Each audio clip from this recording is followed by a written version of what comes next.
நான் மதுரையில் பிறந்து வளர்ந்தேன். எனது பாட்டனார் மு. கிருஷ்ணபிள்ளை என்பவர் அந்த நாளில் புத்தகங்கள் பதிப்பித்து வந்தார்கள்.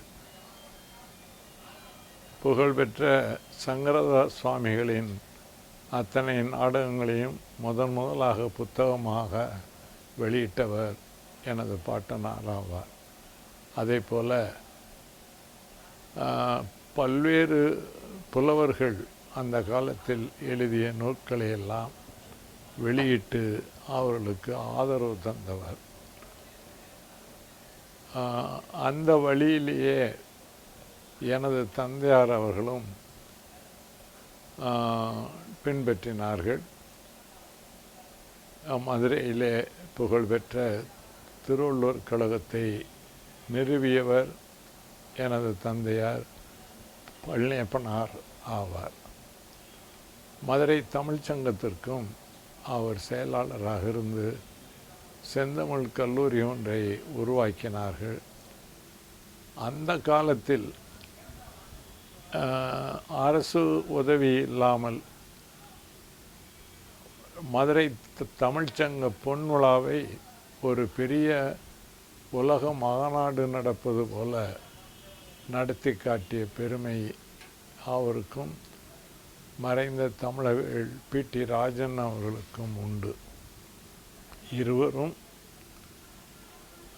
இரட்டையர்களாக இருந்து செயல்பட்டார்கள்.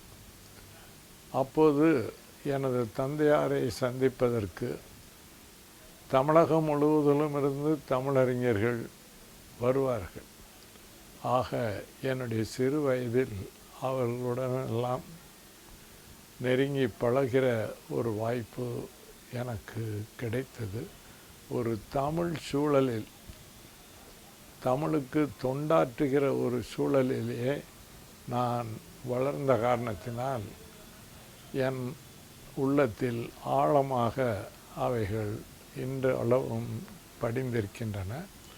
இன்றைக்கு தமிழ்நாட்டில் உள்ள முக்கியமான தலைவர்களானாலும் அல்லது தமிழறிஞர்களானாலும் என் மீது அன்பு செலுத்துகிறார்கள் என்று சொன்னால் அதற்கு எனது தந்தையார் செய்த தமிழ் தொண்டுதான் அடிப்படை காரணமாகும்.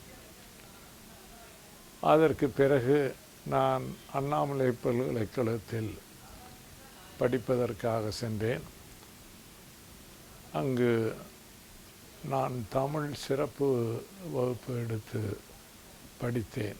அந்த நாளில் பிஏ ஆனர்ஸ் என்ற ஒரு சிறப்பு வகுப்பு பிரிவு அன்றைக்கு இருந்தது. அதில் சேர்ந்து படித்தேன். அண்ணாமலை பல்கலைக்கழகம் அங்கேயே மாணவர்கள் முழுமையாக தங்கி படிக்கிற ஒரு பல்கலைக்கழகம். விரல் விட்டு எண்ணக்கூடிய சில மாணவர்கள் மட்டுமே சிதம்பரத்திலிருந்து வந்து போய் கொண்டிருந்தார்கள். மிக பெரும்பாலான மாணவர்கள் மாணவர் விடுதிகளிலேயே தங்கி படிக்கிற சூழலில் அந்த காலத்தில்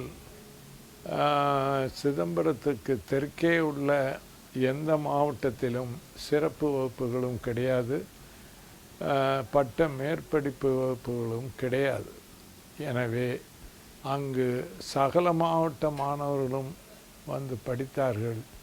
எல்லோரிடமும் நெருங்கி பழகக்கூடிய ஒரு நல்ல வாய்ப்பு கிடைத்தது. நான் படிக்கிற காலத்தில் என்னுடன் படித்த பல நண்பர்கள் இன்றைக்கு அரசியலிலும் அவர்கள் சிறந்து விளங்குகிறார்கள். பலர் பேராசிரியர்களாக, பொறியாளர்களாக, இன்னும் பல விதத்திலும் சிறந்து விளங்குகிறதை நான் இன்றைக்கு பார்க்கிறேன். அண்ணாமலை பல்கலைக்கழகத்தில் படிக்கும்போது மாணவர்கள் பிரச்சனைக்காக ஒரு போராட்டம் நடத்த வேண்டியிருந்தது.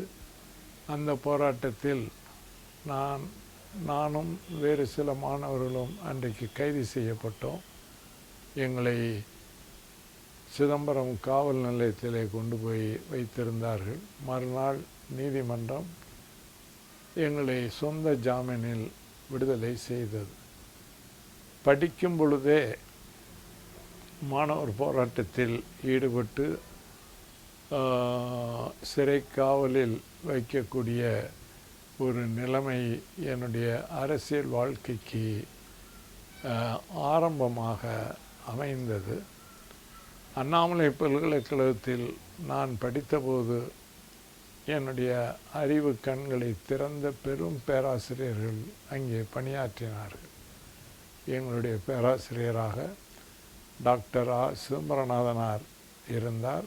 அதற்கு பின்னால் நம்முடைய தேப்போ மீனாட்சி சுந்தரனார் அவர்கள் பெரும் தமிழறிஞர், அவர் கீழே படிக்கக்கூடிய வாய்ப்பு இருந்தது. எங்களுடைய துறையிலும் பெரும் பெரும் பேராசிரியர்கள் எல்லாம் இருந்தார்கள். அவர்களிடம் கற்றது தான் இன்றளவுக்கும் எனக்கு துணை நிற்கிறது என்று சொன்னால் மிகையாகாது. எங்கள் பேராசிரியர் தேப்போ மீனாட்சி சுந்தரனார் அவர்கள் பிற்காலத்தில் மதுரை பல்கலைக்கழகத்தின் முதல் துணைவேந்தராகக்கூடிய பெருமைக்கு உரியவராக திகழ்ந்தார்கள் அவர்கள்.